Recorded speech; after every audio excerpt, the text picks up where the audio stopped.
তারপর আছে তামিদা বিকুম, আন্দোলিত না হওয়া। বলা হচ্ছে যদি পৃথিবীতে পাহাড় পর্বত না থাকতো, আপনারা চলাফেরা করলে, আপনারা নড়াচড়া করলে, পৃথিবীও আপনাদের সাথে নড়াচড়া করত। আর আমরা জানি যে আমরা যখন পৃথিবীতে নড়াচড়া করি, পৃথিবী কিন্তু নড়াচড়া করে না। আর ঠিক এই কারণেই ডক্টর ফ্র্যাঙ্ক প্রেসের মতামত অনুযায়ী আর সৌদি আরবের ডক্টর নাজাতের মতে তিনি কোরআনের ভূতত্ত্ববিদ্যা নিয়ে পুরো একটা বই লিখেছেন। সেখানে উইলিয়াম ক্যাম্বেলের প্রায় প্রত্যেকটা প্রশ্নের উত্তর দেওয়া আছে বিস্তারিত। আর ডক্টর উইলিয়াম ক্যাম্বেল তার বইয়ে লিখেছেন, যদি পাহাড় পর্বত পৃথিবীর নড়াচড়া ঠেকায়, তাহলে পার্বত্য এলাকায় এত বেশি ভূমিকম্প হয় কেন? আমি বলছি, কোরআনে এমন কথা কোথাও বলা নেই যে পাহাড় ভূমিকম্প ঠেকায়। ভূমিকম্প হলো জিলজাল। আর আপনারা যদি অক্সফোর্ড ডিকশনারি দেখেন, ভূমিকম্প হয় পৃথিবীর ভূত্বকের বিভিন্ন আন্দোলন আর নড়াচড়ার জন্য, অথবা বিভিন্ন সিসমিক ওয়েভের কারণে, অথবা পাথরের ফাটলের জন্য, অথবা অগ্নুৎপাতের জন্য। কোরআনে জালজালার কথা বলা হয়েছে সূরা জিলজালের 30 পারায়, কিন্তু এখানে বলা হচ্ছে তামিদা বিকুম, যাতে পৃথিবীর সাথে তোমরাও আন্দোলিত না হও। এবারে আমি উত্তর দিয়ে বলি যে যদি পাহাড় ভূমিকম্প ঠেকায়, তাহলে পার্বত্য এলাকায় কেন সবচেয়ে বেশি ভূমিকম্প হয়? এটার উত্তরে বলি যে যদি আপনি বলেন মেডিকেল ডাক্তাররা তারা মানুষের বিভিন্ন রোগবালাই দূর করে, তখন যদি কেউ বলে যদি ডাক্তাররা মানুষের রোগবালাই সারায়, তাহলে হসপিটালে কেন বেশি রোগীদের দেখা যায় যেখানে অনেক বেশি ডাক্তার? আর বাসা বাড়িতে কেন দেখা যায় না? সেখানে তো কোনো ডাক্তারই থাকে না।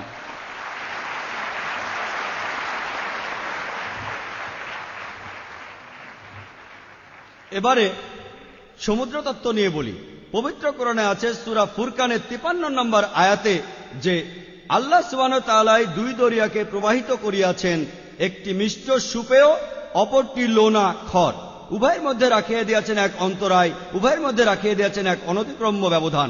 পবিত্র কোরআনে সূরা রহমানের 19-20 নম্বর আয়াতে বলা হয়েছে, তিনি প্রবাহিত করিয়াছেন দুই দরিয়া, যাহারা পরস্পর মিলিত হয়, কিন্তু উহাদের মধ্যে রহিয়াছে এক অন্তরাল, যাহা উহারা অতিক্রম করতে পারে না, ইহা এক অনতিক্রম্য ব্যবধান। আগেকার দিনের লোকেরা ভাবত, কোরআন এখানে কি বলছে? আমরা মিষ্টি আর লোনা পানি সম্পর্কে জানি, কিন্তু এদের মধ্যে অন্তরায় আছে, একে অন্যের সাথে মেশে না। আজকের দিনে বিজ্ঞান উন্নত হওয়ার পর আমরা জানতে পেরেছি যে যখনই এক ধরনের পানি আরেক ধরনের পানির সাথে মেশে, তাহলে যে পানিটা এসেছে সেটার ঘনত্ব বদলে গিয়ে অন্য পানির মতো হয়ে যায়। নদী আর সমুদ্রের পানিতে এমন একটা জায়গা আছে যেটাকে কোরআনে বলা হয় বারজাক, অদৃশ্য অন্তরায়। আর অনেক বিজ্ঞানী কথা মেনে নিয়েছেন। এমনকি আমেরিকাতেও সেই বিজ্ঞানীর নাম ডক্টর হে, একজন সমুদ্রবিদ।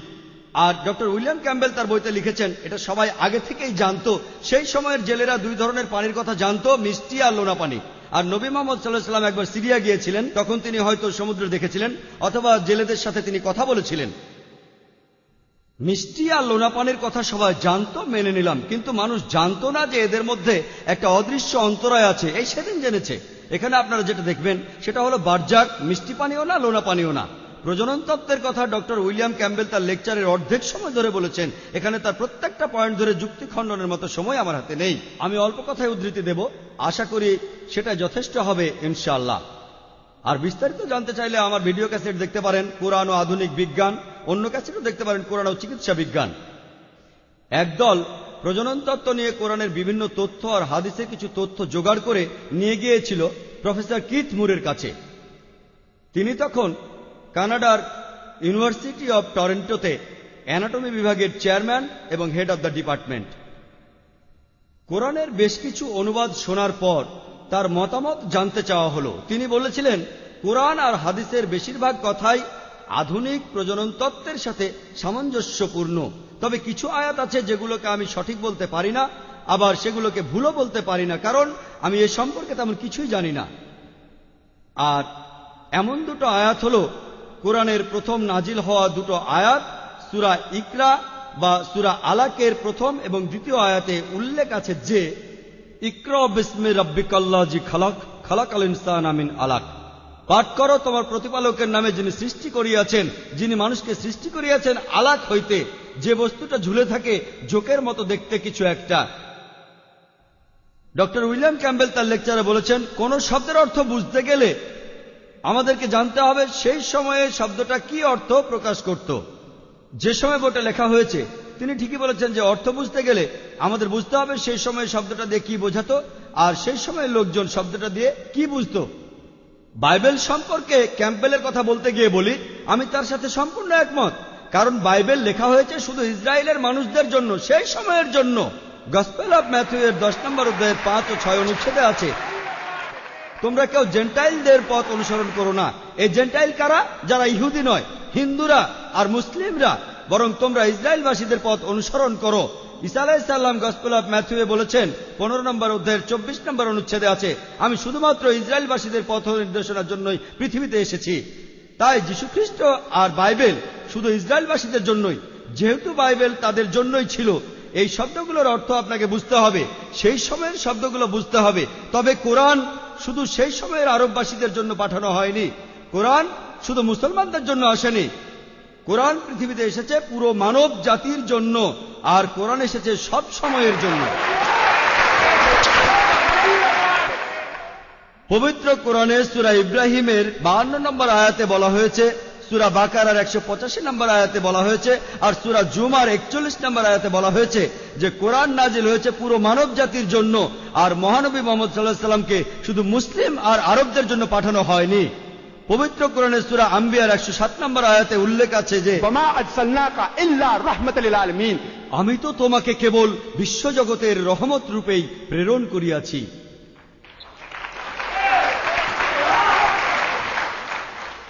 তাই যদি পবিত্র কোরআনের কথা বলেন, এর অর্থকে সেই সময়ের মধ্যে বেঁধে রাখতে পারেন না। কোরআন এসেছে চিরকালের জন্য। তাহলে আলাকা শব্দটার একটা অর্থ হলো জোকের মতো কোনো বস্তু বা যে বস্তুটা ঝুলে থাকে। তাই প্রফেসর কিথ মুর বলেছেন, আমি জানি না মানব ভ্রূণ প্রথমে জোকের মতো থাকে কিনা। তখন তিনি ল্যাবরেটরিতে গিয়ে একটা মাইক্রোস্কোপ দিয়ে ভ্রূণের প্রাথমিক অবস্থাটা দেখলেন আর জোকের একটা ছবির সাথে সেটা মেলালেন, আর এদের সাদৃশ্য দেখে তিনি অবাক হয়েছিলেন। ডক্টর উইলিয়াম ক্যাম্বেল আপনাদের এটারই অন্য চেহারা দেখিয়েছেন। বইটা যদি এভাবে দেখায়, এটা একটা আয়তক্ষেত্র, আর যদি এভাবে দেখায় তাহলে চেহারাটা হবে অন্য রকম। এই ডায়াগ্রামটা বইটাতে দেয়া আছে।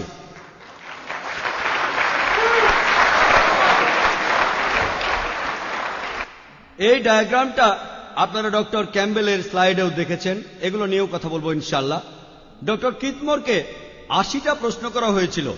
তিনি তখন বলেছিলেন, যদি 30 বছর আগে আমাকে এই প্রশ্নগুলো করতেন, এর অর্ধেকের বেশি প্রশ্নের উত্তর আমি দিতে পারতাম না, কারণ প্রজনন বিদ্যা গত 30 বছরে অনেক উন্নত হয়েছে। তিনি কথা বলেছেন 80-র দশকে। এখন আপনারা কি কিথ মুরের লেকচারে বিশ্বাস করবেন? তার ভিডিও ক্যাসেটটা বাইরে কিনতে পাওয়া যাবে। তার video cassette this is the truth Anaul Haque record করা। তাহলে ডক্টর উইলিয়াম ক্যাম্বেলের সাথে তার কথোপকথনকে মেনে নেবেন, নাকি তার বইয়ের কথা মানবেন? এই বইতে যে ছবিটা আপনাদের দেখালাম সেটা মানবেন, আর ডক্টর কিথ মুরের ভিডিও ক্যাসেট আপনারা দেখবেন, তিনি কথাগুলো বলেছেন। তাহলে আপনারাই বেছে নেন কোনটা মানবেন, ডক্টর উইলিয়াম ক্যাম্বেলের সাথে কথোপকথন নাকি ভিডিওতে তার লেকচার। যেভাবে ডক্টর ক্যাম্বেল আমার ভিডিও দেখালেন 100% প্রমাণিত, 100% প্রমাণিত। আমি বলেছিলাম চাঁদের আলো একটা প্রতিবিম্ব, আমি এ ব্যাপারে পরে আসছি। কুরআন আর হাদিস থেকে যে তথ্য পাওয়া গিয়েছিল সেগুলো নিয়ে একটা বই লেখা হয়েছিল, দ্য ডেভেলপিং হিউম্যান, এটা 3য় সংস্করণ। আর সে বছরে এই বইটা কোন লেখকের লেখা সেরা মেডিকেল বই হিসেবে পুরস্কার পেয়েছিল। এই ইসলামিক সংস্করণটা তৈরি করেছেন শেখ আব্দুল মজিদ আল জিন্দানি, আর কিথ মুরও এই বইটাকে অনুমোদন দিয়েছেন। পবিত্র কোরআনের সূরা মুমিনুনের 13 নম্বর আয়াতে উল্লেখ করা আছে, আর সূরা হজের 5 নম্বর আয়াতে উল্লেখ আছে। এছাড়াও পবিত্র কোরআনে মোট 11 বার উল্লেখ করা আছে যে মানুষ জন্মগ্রহণ করে নুতফা থেকে, সামান্য কিছু তরল পদার্থ, কাপের ভেতরে পড়ে থাকা সামান্য তরল। আরবিতে নুতফা অর্থ খুবই সামান্য পরিমাণ। আজকের দিনে আমরা জানি যে শুক্র নিঃসরণের সময় লক্ষ লক্ষ শুক্র নির্গত হয়, আর এর মাত্র একটা দিয়ে ভ্রূণ তৈরি হয়। কোরআন এটাকেই বলছে নুতফা। পবিত্র কোরআনের সূরা সাজদার 8 নম্বর আয়াতে উল্লেখ করা আছে, অতঃপর তিনি তাহার বংশ উৎপন্ন করেন সুলালা থেকে, সবচেয়ে সেরা অংশ থেকে। যে শুক্র থেকে ভ্রূণটা তৈরি হয় লক্ষ লক্ষ শুক্রের মধ্য থেকে, এটাকেই কোরআন বলছে সুলালা। এই সুলালা সবচেয়ে সেরা অংশ থেকে, সবচেয়ে সেরা অংশ। পবিত্র কোরআনের সূরা ইনসানের 2 নম্বর আয়াতে উল্লেখ করা আছে, আমি তো মানব জাতিকে সৃষ্টি করিয়াছি নুতফাতুন আমসাজ থেকে, মিলিত শুক্রবিন্দুর সামান্য অংশ থেকে। এখানে শুক্রবিন্দু আর ডিম্বাণু দুটোর কথাই বলা হয়েছে। ভ্রূণ গঠনের জন্য এই দুটোরই প্রয়োজন। আর কোরআনে ভ্রূণ তৈরি হওয়ার বিভিন্ন স্তর বিস্তারিতভাবে বর্ণনা করা হয়েছে। ডক্টর উইলিয়াম ক্যাম্বেল এ ব্যাপারে আপনাদের স্লাইড দেখিয়েছেন। এতে করে আমারও সুবিধা হয়েছে। পবিত্র কোরআনে সূরা মুমিনুনের 12 থেকে 14 নম্বর আয়াতে উল্লেখ আছে, এর অনুবাদটা হলো, আমি তো মানুষকে সৃষ্টি করিয়েছি নুতফা থেকে, সামান্য কিছু তরল পদার্থ থেকে, তারপর স্থাপন করি কারারিন মাকিনে, এক নিরাপদ আধারে, তারপর তাকে পরিণত করি আলাকে, জোকের মতো একটা বস্তু, যে বস্তুটা ঝুলে থাকে, জোড়া লাগা একটা রক্তপিণ্ড। তারপর সেই আলাকাকে পরিণত করি মুতগায়, এক টুকরো মাংসপিণ্ডে। তারপর একে পরিণত করি লাজমায়, অস্থিতে। তারপর এই অস্থিকে ঢাকিয়া দেয় লেহাম দ্বারা, গোস্ত দ্বারা। তারপর উহাকে গড়ে তুলি অন্য এক সৃষ্টিরূপে। অতএব সর্বোত্তম স্রষ্টা আল্লাহ কত মহান। কোরআনের 3টা আয়াতে ভ্রূণ গঠনের বিভিন্ন স্তর নিয়ে বিস্তারিত আলোচনা করা হয়েছে। প্রথমে নুতফাকে রাখা হয় একটি নিরাপদ আধারে, তারপর এটা আলাকায় পরিণত হয়। আলাকা শব্দটা 3টি অর্থ আছে। একটা হলো যে বস্তুটা ঝুলে থাকে, আর আমরা জানি ভ্রূণ গঠনের প্রথম দিকে ভ্রূণ জরায়ুর দেয়ালে ঝুলে থাকে এবং শেষ পর্যন্ত ঝুলেই থাকে। 2 নম্বর, এটার আরেকটা অর্থ হলো জোকের মতো একটা বস্তু। আর আমি আগেও বলেছি যে প্রথম অবস্থায় ভ্রূণ দেখতে অনেকটা জোকের মতো। শুধু জোকের মতো দেখতে নয়, এর ব্যবহারটা জোকের মতো। এই ভ্রূণ তখন মায়ের শরীর থেকে রক্ত গ্রহণ করতে থাকে। আর তৃতীয় অর্থটা ডক্টর উইলিয়াম ক্যাম্বেল বললেন যে এটা সঠিক অর্থ, জমে যাওয়া একটা রক্তপিণ্ড। আর এটাই পবিত্র কোরআনের একটা বৈজ্ঞানিক ভুল। আর আমিও মেনে নিচ্ছি যে ডক্টর ক্যাম্বেল একমত হননি। তিনি বললেন যে এটা কিভাবে একটা রক্তপিণ্ড হতে পারে, কারণ যদি সেটা হয়ে থাকে তাহলে পবিত্র কোরআন ভুল। আমি দুঃখের সাথে জানাচ্ছি, কোরআন ভুল বলেনি। এখানে সম্মানের সাথে বলছি, ডক্টর উইলিয়াম ক্যাম্বেলই ভুল বলেছেন। কারণ আজকের দিনে বর্তমানে প্রজনন তত্ত্বের অনেক উন্নতির পর, এমনকি ডক্টর কিথ মুরও তিনি বলেছেন যে ভ্রূণ গঠনের প্রাথমিক অবস্থায় এটাকে দেখায় অনেকটা জোকের মতো, এমনকি জমাট বাঁধা একটা রক্তপিণ্ডের মতো দেখায়। কারণ এই প্রাথমিক অবস্থায় আলাকায় পরিণত হওয়ার সময় 3 থেকে 4 সপ্তাহে রক্ত জমে একটা পিণ্ডে পরিণত হয়। আর ডক্টর উইলিয়াম ক্যাম্বেল আমার জন্য সুবিধা করে দিয়েছেন, আপনাদের স্লাইডগুলো দেখিয়েছেন।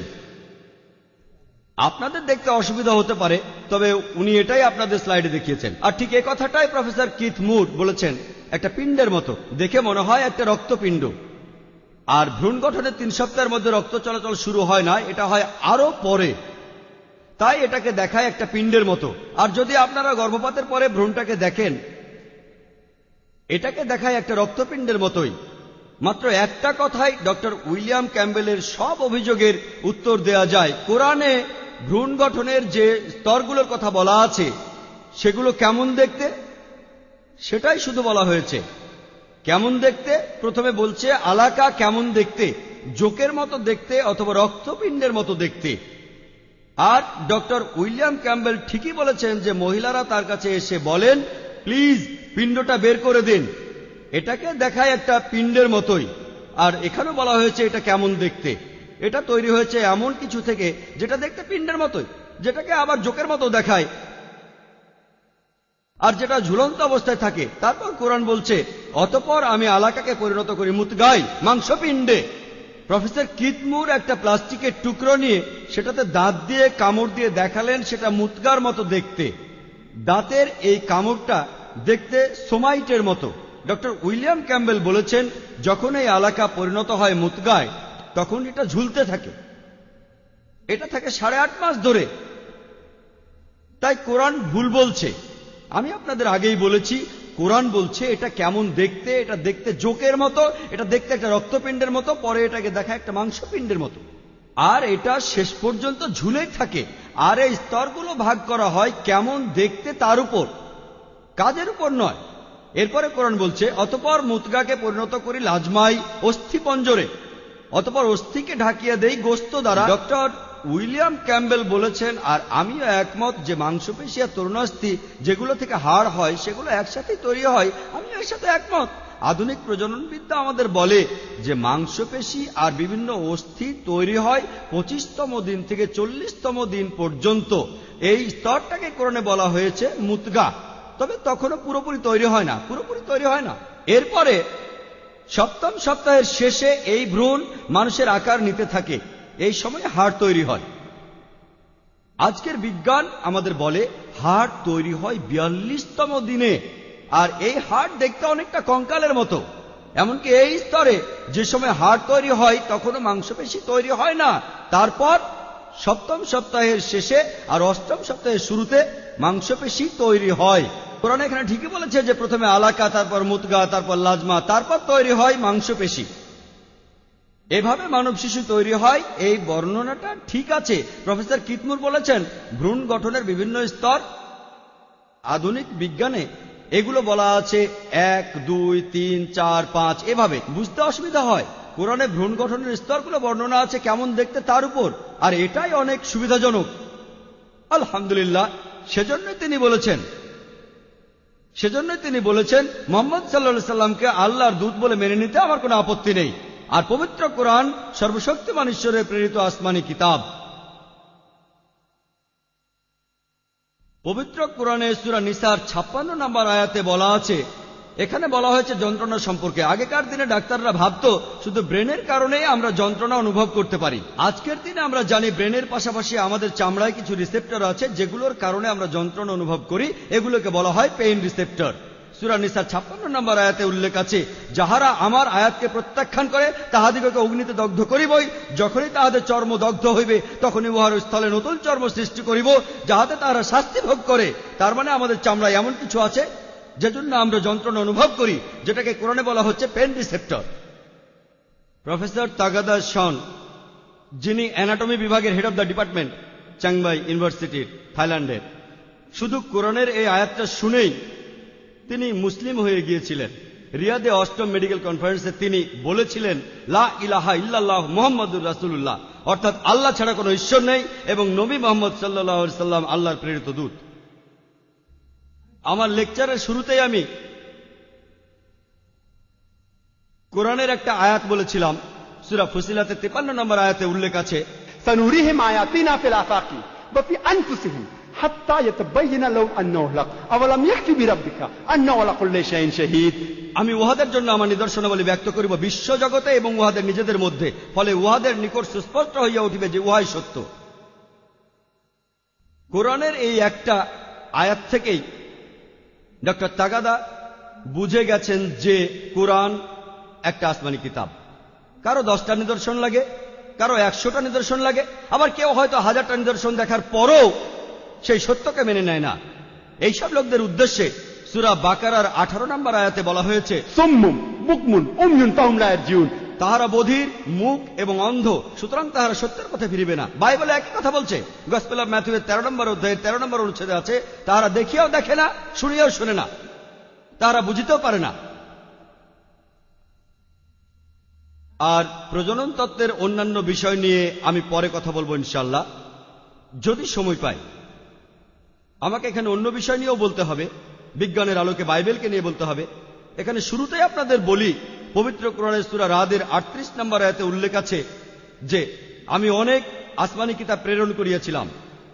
এদের মধ্যে 4টার নাম বলা হয়েছে, তাওরাত, জাবুর, ইনজিল আর কোরআন। তাওরাত হলো সেই ওহী আসমানি কিতাব যেটা নাজিল হয়েছিল মুসা আলাইহিস সালামের উপর। জাবুর হলো সেই ওহী যেটা নাজিল হয়েছিল দাউদ আলাইহিস সালামের উপর। ইনজিল হলো সেই ওহী আসমানি কিতাব যেটা নাজিল হয়েছিল ঈসা আলাইহিস সালামের উপর। আর কোরআন হলো সর্বশেষ এবং চূড়ান্ত আসমানি কিতাব যেটা নাজিল হয়েছিল সর্বশেষ নবী মুহাম্মদ সাল্লাল্লাহু আলাইহি সাল্লামের উপর। এটা পরিষ্কার করে বলি সবাইকে যে এই বাইবেলকে খ্রিস্টানরা ঈশ্বরের কথা বলে বিশ্বাস করেন। আমরা মুসলিমরা সেটাকে ইনজিল বলে মানি না, যেটা ঈসা আলাইহিস সালামের উপর নাজিল হয়েছিল। আমাদের মুসলিমদের মতে এই বাইবেল, এখানে ঈশ্বরের নিজের কথা থাকতে পারে, তবে এছাড়াও এখানে নবীর কথা আছে, ঐতিহাসিকের কথা আছে, অসম্ভব আর অশ্লীল কথার পাশাপাশি আরো প্রচুর পরিমাণে বৈজ্ঞানিক ভুলও রয়েছে। যদি বাইবেলে বিভিন্ন বৈজ্ঞানিক বিষয়ের কথা বলেন, সেগুলো থাকতেই পারে, কেন থাকবে না? বাইবেলের কিছু কথা তো ঈশ্বরই বলেছেন, কিন্তু বৈজ্ঞানিক ভুলের ব্যাপারে কি বলবেন? কি বলবেন বৈজ্ঞানিক ভুলের ব্যাপারে? এখানে কি বলবেন ঈশ্বর ভুল করেছেন? আমি খুবই পরিষ্কার করে বলতে চাই আমার খ্রিস্টান ভাই বোনদের, আমার লেকচারে আমি কোনো খ্রিস্টানকে আঘাত দিতে চায় না। যদি আমার কথায় আপনারা আঘাত পেয়ে থাকেন তাই আগেই ক্ষমা চেয়ে নিচ্ছি। আমি এখানে শুধু এই কথাটাই বলতে চাই যে ঈশ্বরের নিজের কথার মধ্যে এমন বৈজ্ঞানিক ভুল থাকতে পারে না। যেমন ঈসা আলাইহিস সালাম নিজেই বলেছেন, সত্যকে খুঁজতে থাকো, এই সত্য তোমাকে মুক্ত করিবে। আমাদের ওল্ড টেস্টামেন্ট আছে, নিউ টেস্টামেন্ট আছে। এবার আমরা সর্বশেষ আর চূড়ান্ত টেস্টামেন্ট অনুসরণ করব, সেটা হলো পবিত্র কোরআন। এখানে যদি ডক্টর উইলিয়াম ক্যাম্বেলের কথা বলেন, আমি তার সাথে আরো সহজ হতে পারি, কারণ উনি একটা বই লিখেছেন, the Quran and the Bible in the light off history and science. উনি তার লেকচার দিয়েছেন। উনি একজন মেডিকেল ডাক্তার। উনার সাথে আমার ফর্মাল হওয়ার তেমন প্রয়োজন নেই। অন্যান্য খ্রিস্টান ভাই বোনদেরকে আমি বলছি, আমার কথায় যদি আঘাত পান সেজন্য ক্ষমা চেয়ে নিচ্ছি। আসুন এবার আমরা দেখি আধুনিক বিজ্ঞান সম্পর্কে বাইবেল কি বলে। প্রথমেই আমরা দেখব জ্যোতির্বিদ্যা। বাইবেলে বিশ্বজগৎ সৃষ্টির কথা বলা হয়েছে। প্রথম গ্রন্থ বুক অব জেনেসিস, প্রথম অধ্যায়, এখানে বলা আছে সর্বশক্তিমান ঈশ্বর আকাশমণ্ডলী আর পৃথিবী তৈরি করলেন 6 দিনে। এখানে সন্ধ্যা আর সকালের কথা বলা আছে, অর্থাৎ 24 ঘন্টায় হচ্ছে একদিন। আজকের বিজ্ঞান আমাদের বলে 24 ঘন্টার হিসেবে 6 দিনে বিশ্বজগৎ তৈরি করা কোনোভাবেই সম্ভব হবে না। কোরআনে বলা হয়েছে 6টা আয়াম। এই আরবি শব্দটা এক বচনে ইয়াম আর বহু বচনে আয়াম। এর অর্থ হতে পারে 24 ঘন্টার একদিন অথবা খুব লম্বা সময়, একটা ইয়াম, একটা যুগ। বিজ্ঞানীরা আমাদের বলেন যে এটা মানতে তাদের কোনো আপত্তি নেই যে বিশ্বজগৎ 6টা লম্বা সময়ের স্তরে তৈরি। 2 নম্বর পয়েন্ট, বাইবেলে আছে জেনেসিসের প্রথম অধ্যায়ের 3 থেকে 5 অনুচ্ছেদে যে আলোর সৃষ্টি প্রথম দিনে। জেনেসিসের প্রথম অধ্যায়ের 14 থেকে 19 অনুচ্ছেদে এইসব আলোর উৎস, নক্ষত্র, সূর্য ইত্যাদি সৃষ্টি হয়েছিল 4র্থ দিনে। আলোর উৎস কিভাবে 4র্থ দিনে সৃষ্টি হয়, যেখানে আলো সৃষ্টি করা হয়েছিল প্রথম দিনে? এটা অবৈজ্ঞানিক। এরপরে বাইবেলে আছে প্রথম অধ্যায়ের 9 থেকে 13 অনুচ্ছেদে পৃথিবী সৃষ্টি হয়েছে 3য় দিনে। পৃথিবী না থাকলে দিন আর রাত পাবেন কোত্থেকে? পৃথিবী ঘোরে বলে দিন আর রাত হয়। পৃথিবী না থাকলে দিন আর রাত পাবেন কোত্থেকে? 4 নম্বর পয়েন্ট, জেনেসিস প্রথম অধ্যায় 9 থেকে 13 অনুচ্ছেদে আছে পৃথিবীর সৃষ্টি হয়েছে 3য় দিনে। জেনেসিস প্রথম অধ্যায় 14 থেকে 19 অনুচ্ছেদে আছে সূর্য আর চাঁদ সৃষ্টি হয় 4র্থ দিনে। আজকের বিজ্ঞান আমাদের বলে যে পৃথিবী হলো সূর্যের একটা অংশ। পৃথিবী কোনোভাবেই সূর্যের আগে আসতে পারে না, এটা অবৈজ্ঞানিক। 5 নম্বর পয়েন্ট, বাইবেলের বুক অব জেনেসিসের প্রথম অধ্যায়ের 11 থেকে 13 অনুচ্ছেদে আছে যে শাকসবজি, লতাপাতা, ঝোপঝাড়, গাছপালা সৃষ্টি হয়েছে এগুলো 3য় দিনে। আর সূর্য জেনেসিসের প্রথম অধ্যায়ের 14 থেকে 19 অনুচ্ছেদে আছে সূর্য 4র্থ দিনে। সূর্যের আলো না থাকলে গাছপালা এলো কিভাবে? সূর্যের আলো ছাড়া বাঁচবে কিভাবে? 6 নম্বর পয়েন্ট, যে বাইবেলে বলা হয়েছে জেনেসিসের প্রথম অধ্যায়ের 16 অনুচ্ছেদে আছে যে ঈশ্বর 2টো আলো সৃষ্টি করলেন। একটা বৃহৎ আলো অর্থাৎ সূর্য শাসন করবে দিনকে, আর একটা ক্ষুদ্র আলো অর্থাৎ চাঁদ শাসন করবে রাতকে। এর সঠিক অনুবাদ যদি আপনারা হিব্রু ভাষায় বাইবেল পড়েন, এটা হলো প্রদীপ। প্রদীপ যার নিজেরই আলো আছে। ব্যাপারটা আরো ভালোভাবে বুঝতে পারবেন যদি আপনারা 2টো অনুচ্ছেদই পড়েন, জেনেসিসের প্রথম অধ্যায়ের 16 আর 17 অনুচ্ছেদ। 17 অনুচ্ছেদ বলছে, আর সর্বশক্তিমান ঈশ্বর তাদের স্থাপন করিলেন পৃথিবীকে আলো দেওয়ার জন্য। পৃথিবীকে আলো দেওয়ার জন্য অর্থাৎ সূর্য আর চাঁদ এ দুটোরই নিজস্ব আলো আছে। আর এই কথাটা আধুনিক বিজ্ঞানের সাথে সামঞ্জস্যপূর্ণ নয়। অবশ্য অনেক খ্রিস্টান যুক্তি দেখান। তারা বলেন বাইবেলে যে 6 দিনের কথা বলা হয়েছে এটা আসলে লম্বা একটা সময়। কোরআনে যেভাবে বলা হয়েছে 24 ঘন্টা সময়ের দিন নয়, এটাও অযৌক্তিক। আপনারা বাইবেলেই দেখবেন সন্ধ্যা আর সকাল, এখানে 24 ঘন্টার দিন বোঝানো হয়েছে। কিন্তু এখানে যদি আমি একমত হয়ে বলি সমস্যা নেই, আপনাদের এই কথাটা না হয় মেনে নিলাম। এতে করেও আপনারা মাত্র 2টো বৈজ্ঞানিক ভুলের সমাধান করতে পারবেন।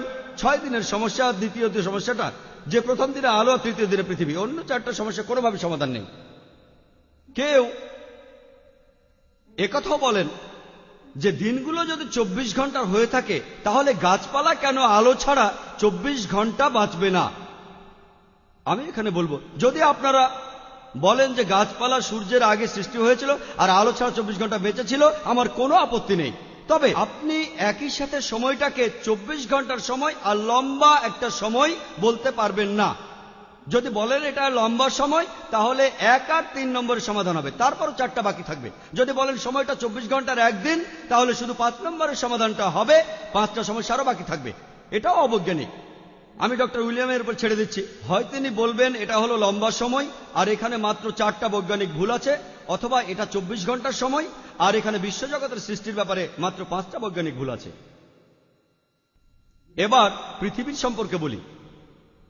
পৃথিবীতে অনেক বিজ্ঞানী বলার চেষ্টা করেছেন যে পৃথিবী কিভাবে ধ্বংস হবে। অনুমান, এটা ঠিক হতে পারে আবার ভুলও হতে পারে। তবে হয় পৃথিবী একদিন ধ্বংস হবে, নয়তো চিরদিন টিকে থাকবে। দুটো ঘটনাই একসাথে ঘটতে পারে না, এটা অবৈজ্ঞানিক। কিন্তু ঠিক এই কথাটাই বাইবেলে বলা আছে। বাইবেলেই উল্লেখ আছে বুক অব হিব্রুর 1ম অধ্যায়ের 10 থেকে 11 অনুচ্ছেদে। এছাড়াও আছে বুক অব শামের 102 অধ্যায়ের 25 ও 26 অনুচ্ছেদে যে সর্বশক্তিমান ঈশ্বর আকাশমণ্ডলে আর পৃথিবী সৃষ্টি করেছেন আর এগুলো ধ্বংস হয়ে যাবে। ঠিক উল্টো কথাটা বলা হয়েছে বুক অব এক্লেসিস্টিক্সে 1ম অধ্যায়ের 4 অনুচ্ছেদে আর বুক অব শামের 78 অধ্যায়ের 69 অনুচ্ছেদে যে পৃথিবী চিরদিন টিকে থাকবে। আমি ডক্টর উইলিয়াম ক্যাম্বেলের উপরে ছেড়ে দিলাম, তিনি বলবেন এই দুটো অনুচ্ছেদের কোনটা অবৈজ্ঞানিক, প্রথম অনুচ্ছেদগুলো না দ্বিতীয় অনুচ্ছেদগুলো। একটা এখানে অবশ্যই অবৈজ্ঞানিক, দুটো একসাথে হতে পারে না। পৃথিবী চিরদিন টিকে থেকে আবার ধ্বংস হতে পারে না, এটা অবৈজ্ঞানিক। এবারে আকাশমণ্ডলী সম্পর্কে বলি। বাইবেলে আছে যোবের 26 অধ্যায়ের 11 অনুচ্ছেদে যে আকাশমণ্ডলীর স্তম্ভ কাঁপিয়ে উঠিবে। পবিত্র কোরআনে সূরা লুকমানের 10 নম্বর আয়াতে উল্লেখ আছে যে আকাশমণ্ডলী নির্মাণ হয়েছে স্তম্ভ ব্যতীত। আপনারা দেখেন না, দেখতে পান না যে আকাশের কোথাও কোনো স্তম্ভ নেই?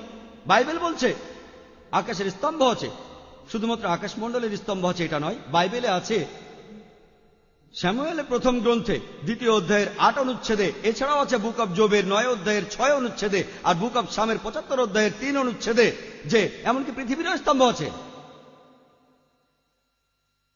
আমরা এবার দেখব বিভিন্ন খাবার দাবারের ব্যাপারে বাইবেল কি বলে। বাইবেলে আছে বুক অব জেনেসিসে 1 নম্বর অধ্যায়ের 29 অনুচ্ছেদে যে ঈশ্বর তোমাদের দিয়েছেন বীজসহ লতাপাতা আর ফলসহ গাছপালা, যে ফলের বীজ আছে, আর এগুলো তোমাদের খাদ্য। বাইবেলের নতুন সংস্করণ বলছে বীজসহ ছোট গাছ আর ফলসহ বড় গাছ, যে ফলের বীজ আছে, এসবই তোমাদের জন্য, তোমাদের খাদ্য। আজকের দিনে আমরা প্রায় সবাই জানি যে পৃথিবীতে বেশ কিছু বিষাক্ত গাছ রয়েছে, যেমন ওয়াইল্ড বেরি, স্ট্রিকনিন, ধুতুরা। বিষাক্ত রস থাকে যেমন অ্যালকালয়েড, পলিএন্ডার, বাকাইপয়েড। এগুলো যদি আপনার শরীরে যায়, যদি খেয়ে ফেলেন, তাহলে আপনি মারাও যেতে পারেন। কিভাবে এই বিশ্ব জগৎ আর মানুষ জাতির সৃষ্টিকর্তা এটা জানলেন না যে যদি আপনি এগুলো খান তাহলে মারা যাবেন? আশা করি ডক্টর উইলিয়াম ক্যাম্বেল তার রোগীদের এই গাছগুলো খেতে বা ফল খেতে বলবেন না। বাইবেলে সত্যিকারের বিশ্বাসীকে চেনার জন্য একটা বৈজ্ঞানিক পরীক্ষার কথা বলা আছে। এটার উল্লেখ আছে গসপেল অফ মার্কে 16 নম্বর অধ্যায়ের 17 আর 18 অনুচ্ছেদে। বলা আছে যে সত্যিকারের বিশ্বাসীদের কিছু নিদর্শন থাকবে, আর সেগুলো হলো যীশুখ্রিস্টের নামে তারা শয়তানকে তাড়াবে, তারা কথা বলবে বিদেশি ভাষায়, নতুন ভাষায়, তারা হাত দিয়ে সাপ ধরবে, আর তারা বিষ পান করবে, তাদের কোনো ক্ষতি হবে না। তারা যদি অসুস্থ মানুষের মাথায় হাত রাখে তারা সুস্থ হয়ে যাবে। এটা একটা বৈজ্ঞানিক পরীক্ষা। আর বিজ্ঞানের ভাষায় বললে একজন সত্যিকারের খ্রিস্টান বিশ্বাসীকে চেনার কনফার্মিটি টেস্ট। বিগত 10 বছরে আমি কয়েক হাজার খ্রিস্টানের সাথে কথা বলেছি, মিশনারিদের সাথেও। আমি এ পর্যন্ত একজন খ্রিস্টানকেও দেখিনি যে বাইবেলের এই কনফার্মিটি টেস্টে পাস করতে পারে।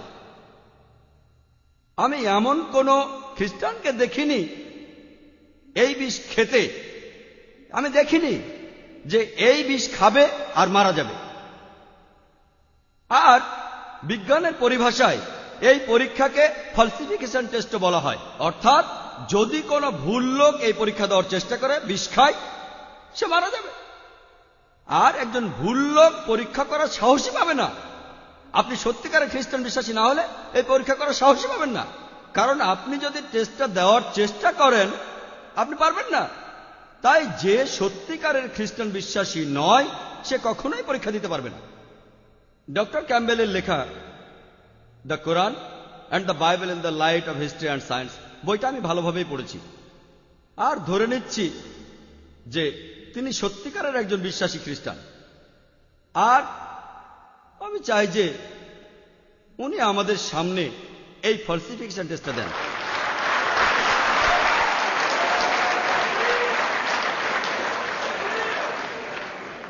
প্লিজ আপনারা কোনো চিন্তা করবেন না, আপনারা কোনো চিন্তা করবেন না। আমি ডক্টর উইলিয়াম ক্যাম্বেলকে বিষ খেতে বলবো না, কারণ আজকের আলোচনায় আমি এখানে শেষ করতে চাই না।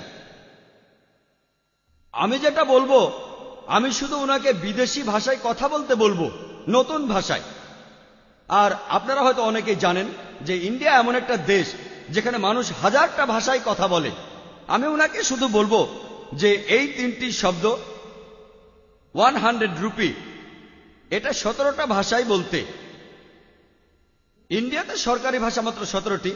আর আমি ডক্টর ক্যাম্বেলকে সহজ করে দিচ্ছি, আমার কাছে 100 রুপির একটা নোট আছে, আর এই 17টা ভাষায় এই নোটে লেখা আছে। ইংরেজি আর হিন্দিতেও আছে। আমি তাকে প্রথমটা বলে দিচ্ছি, 100 রুপিয়া হিন্দিতে। বাকি 15টা ভাষা এখানে লেখা আছে। আমি ওনাকে অনুরোধ করব, আমি জানি বাইবেল বলছে তারা বিদেশি ভাষা নিজে থেকেই বলতে পারবে, পড়ারও দরকার নেই। তবে আমি সহজ করে দিচ্ছি, আমি দেখতে চাই কেউ এই পরীক্ষা পাশ করেছে, এখন পর্যন্ত দেখিনি। তাই যদি উনি নিজে থেকে বলতে না পারেন, মনে করতে না পারেন, তাহলে অন্তত পড়ুন, আমার আপত্তি নেই, মেনে নেব। এখন আমি চেয়ারপারসনকে অনুরোধ করবো এটা ডক্টর উইলিয়াম ক্যাম্বেলকে দেওয়ার জন্য। উনি আবারও লেকচার দেবেন 15টা ভাষায়, 100 রুপি, মাত্র 3টি শব্দ। এখন দেখি বাইবেল কি বলে হাইড্রোলজি সম্পর্কে। বুক অব জেনেসিসের 9 নম্বর অধ্যায়ের 13 থেকে 17 অনুচ্ছেদে বলা আছে, যখন ঈশ্বর নূহ নবীর সময় পৃথিবীকে ডুবিয়ে দিয়েছিলেন বন্যা দিয়ে, তারপর যখন পানি নেমে গেল, ঈশ্বর বললেন, আমি আকাশের রংধনু বসিয়ে মানুষ জাতিকে কথা দিলাম যে পৃথিবীকে আর কখনো বন্যার পানিতে ডুবিয়ে দেব না। একজন অবৈজ্ঞানিক মানুষের কাছে এই কথাটাই অনেক বড়। ও, রংধনু ঈশ্বরের একটা নিদর্শন, তিনি আর কখনো পৃথিবীকে পানিতে ডুবিয়ে দেবেন না। তবে এখন আমরা ভালো করে জানি যে সূর্যের আলোর সাথে বৃষ্টির পানির প্রতিসরণের কারণে রংধনু তৈরি হয়। আর অবশ্যই নূহ আলাইহিস সালামের সময়ের আগেও 1000 বার রংধনু উঠেছে। যদি বলেন নূহ নবীর আগে কখনো রংধনু ওঠেনি, তাহলে বলতে হবে পৃথিবীতে আগে প্রতিসরণ বলে কিছু ছিল না, এটাও অবৈজ্ঞানিক। মেডিসিনের ব্যাপারে বলতে গিয়ে বাইবেল বলছে, বুক অব লেভিটিকাস 14 নম্বর অধ্যায়ের 49 থেকে 53 অনুচ্ছেদে, এখানে কোনো বাড়িকে প্লেগ বা কুষ্ঠ রোগ থেকে মুক্ত করার নতুন একটা উপায় বলা হয়েছে। এখানে বলা আছে যে 2টো পাখি নেন, একটাকে মেরে ফেলেন, একটা কাঠ নেন, চামড়া ছাড়ান, রেখে দেন, আর যে পাখিটা বেঁচে আছে সেটাকে পানিতে চোবান, চলন্ত পানিতে চোবান। তারপর বাড়ির চারপাশে এদের 7 বার ছিটিয়ে দিন। বাড়ির চারপাশে রক্ত ছড়াবেন যাতে আপনার বাড়িতে প্লেগ বা কুষ্ঠরোগ না হয়। আমরা জানি রক্তের মাধ্যমে জীবাণু ছড়ায়, যেমন ব্যাকটেরিয়া আর টক্সিন। আশা করি ডক্টর ক্যাম্বেল বাইবেলের এই নিয়মে তার অপারেশন থিয়েটারকে রোগমুক্ত করবেন না। এটার উল্লেখ আছে বুক অব লেভিটিকাসের 12 নম্বর অধ্যায়ের 1 থেকে 5 অনুচ্ছেদে। আর আমরা মেডিকেলি জানি যে যখন একজন মা সন্তান প্রসব করেন, প্রসবের পরের অবস্থাটা একটু অস্বাস্থ্যকর। ধর্মীয়ভাবে যদি বলেন নোংরা, আমার কোনো আপত্তি নেই। কিন্তু লেভিটিকাসের 12 নম্বর অধ্যায়ের 1 থেকে 5 অনুচ্ছেদে বলছে, যখন একজন মহিলা কোনো পুরুষ সন্তানের জন্ম দেয়, সে নোংরা থাকবে 7 দিন, আর এই নোংরা অবস্থার প্রভাব থাকবে আরো 33 দিন। আর যদি নারী সন্তান জন্ম দেয়, সে নোংরা থাকবে 2 সপ্তাহ, আর এই নোংরা অবস্থার প্রভাব থাকবে আরো 66 দিন। এক কথায়, যদি কোনো মহিলা পুরুষ সন্তান জন্ম দেয়, সে নোংরা অবস্থায় থাকবে 40 দিন। আর যদি সেই মহিলা নারী সন্তান জন্ম দেয়, সে নোংরা থাকবে 80 দিন। আমি ডক্টর উইলিয়াম ক্যাম্বেলকে বলবো এটার একটা বৈজ্ঞানিক ব্যাখ্যা দিতে, কিভাবে একজন মহিলা দ্বিগুণ সময় নোংরা অবস্থায় থাকে যদি সে নারী সন্তান জন্ম দেয়। এমনটা হওয়ার কারণ কি? বাইবেলে কোন ব্যভিচারীকে চেনার খুব সুন্দর একটা পরীক্ষা আছে। কিভাবে বুঝবেন একজন মহিলা ব্যভিচার করেছে? এটা আছে বুক অব নাম্বারসের 5 নম্বর অধ্যায়ের 11 থেকে 31 অনুচ্ছেদে। আমি এখানে সংক্ষেপে বলছি। বলা হয়েছে যে যাজক একটা পাত্রে কিছু পবিত্র পানি নেবেন, মেঝে থেকে ধুলো নেবেন এবং সেটা পানিতে মেশাবেন, আর এটাই হলো তেতো পানি। এই পানিকে অভিশাপ দিয়ে ওই মহিলাকে দেবেন। যদি সেই মহিলা ব্যভিচার করে থাকে আর এই পানি খায়, তার শরীরে এই অভিশাপ চলে যাবে, তার পেট ফুলে যাবে, উরু পচে যাবে, আর তাকে সব মানুষ অভিশাপ দেবে। যদি সেই মহিলা ব্যভিচার না করে থাকে তাহলে তার কিছুই হবে না, সে একেবারে পরিষ্কার থাকবে। একজন মহিলা ব্যভিচার করেছে কি করেনি সেটা জানার একটা ভালো সুন্দর উপায়। আজকের দিনের এই পৃথিবীতে অনেকগুলো কেস ঝুলে আছে পৃথিবীর বিভিন্ন দেশে, বিভিন্ন ধরনের কোর্টে। এগুলোতে বাদী হয়ে কেউ অভিযোগ করেছে যে অমুক মহিলা ব্যভিচার করেছে। আমি খবরটা নিউজ পেপারে পড়েছি আর মিডিয়াতেও খবরটা দেখলাম যে এই মহান দেশের প্রেসিডেন্ট মিস্টার বিল ক্লিন্টন বছর 2 আগে একটা নারী কেলেঙ্কারিতে জড়িয়ে পড়েছিলেন। আমি বুঝি না যে আমেরিকার কোর্ট কেন এখানে তেতো পানির পরীক্ষাটা করছে না। ক্লিন্টন তাহলে অভিযোগ থেকে মুক্তি পেয়ে যাবে।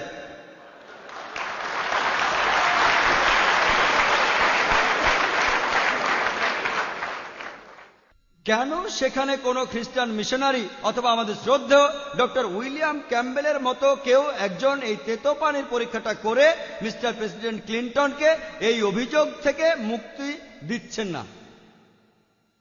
গণিতশাস্ত্র এমন একটা বিদ্যা যেটা বিজ্ঞানের একটা গুরুত্বপূর্ণ অংশ। গণিত দিয়ে বিভিন্ন সমস্যার সমাধান করা যায়। বাইবেলে হাজারটা বৈজ্ঞানিক ভুল আছে, তার শখানেক হলো গণিত নিয়ে। আমি এখানে মাত্র কয়েকটা কথা বলবো। এটা আছে বুক অব এজরা 2 অধ্যায়ের 1 অনুচ্ছেদে, আর নেহেমিয়ার 7 অধ্যায়ের 6 অনুচ্ছেদে। ঘটনাটা হলো যেসব লোক ব্যাবিলনের নির্বাসন থেকে ফিরে এসেছিল যখন ব্যাবিলনের রাজা নেবুসাদনেজার ইসরায়েলের লোকদের ছেড়ে দিল, তারা নির্বাসন থেকে ফিরে এলো। এই লোকগুলো তালিকা দেওয়া আছে। এই তালিকাটা দেওয়া আছে এজরার 2 নম্বর অধ্যায়ের 2 থেকে 63 অনুচ্ছেদ পর্যন্ত, আর নেহেমিয়ার 7 অধ্যায়ের 7 থেকে 65 অনুচ্ছেদ পর্যন্ত। এই তালিকাটাই নাম দেওয়া আছে, আর কতজন মুক্তি পেয়েছে সে সংখ্যাটাও আছে। এই 60টা অনুচ্ছেদের মধ্যে কম করে হলেও 18 বার নামটা হুবহু আগের মতো আছে, কিন্তু ক্রমিক সংখ্যাটা আলাদা। এই 2 অধ্যায়ের 60টিরও কম অনুচ্ছেদে কম করে হলো 18টা সমস্যা রয়েছে।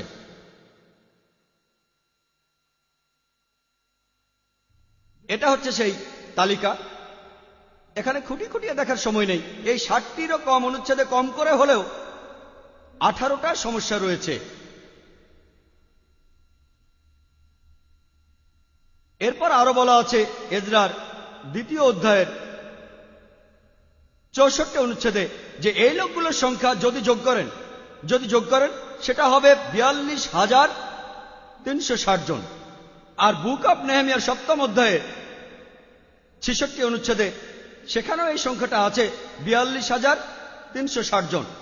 কিন্তু যদি আপনি সবগুলো অনুচ্ছেদ যোগ করেন,